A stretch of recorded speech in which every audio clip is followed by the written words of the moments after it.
জয় জগন্নাথ, জয় শ্রীকৃষ্ণ। ভগবান শ্রীকৃষ্ণ কিভাবে পুরীতে এলো এবং জগন্নাথ ধামে কিভাবে জগন্নাথ দেবের পুজো শুরু হলো, আজ তারই একটা ছোট্ট কাহিনী শোনাই তোমাদের। ভগবান শ্রীকৃষ্ণ যখন দেহ ত্যাগ করেন তখন তার হৃৎপিণ্ডতে কিন্তু জান ছিল, তাই তার হৃৎপিণ্ডটিকে সমুদ্রে ভাসিয়ে দেওয়া হয়েছিল। তা ভাসতে ভাসতে পুরীতে আসে। তখন পুরীর রাজা ছিলেন রাজা ইন্দ্রদ্যুম্ন এবং রানী ছিলেন মাতা গুন্ডিচা। রাজা একদিন রাতে এক স্বপ্ন দেখে এবং পরের দিন সকালে উঠেই সমুদ্রের কাছে যায় আর ভেসে আসতে দেখে একটি কাঠকে। হৃৎপিণ্ডটি কাঠ হয়ে ভেসে আসছিল।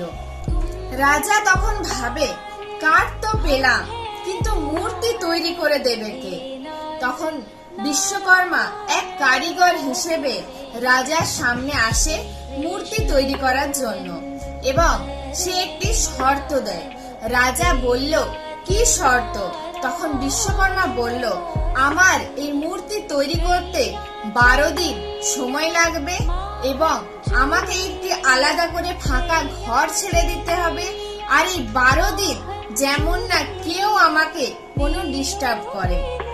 রাজা তার এই শর্তে রাজি হয়ে যায়। তারপর মূর্তি তৈরি করার কাজ শুরু হলো।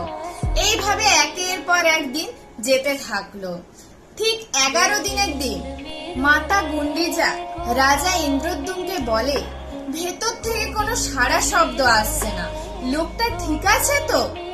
এই বলে রাজা এবং রানীমা যখনই দরজা খুলে ভেতরে প্রবেশ করলো তখন দেখে মূর্তি তখনও পুরোপুরি কমপ্লিট হয়নি, কিন্তু তারা শর্ত অনুযায়ী 12 দিনের আগেই দরজা খুলে দিয়েছিল।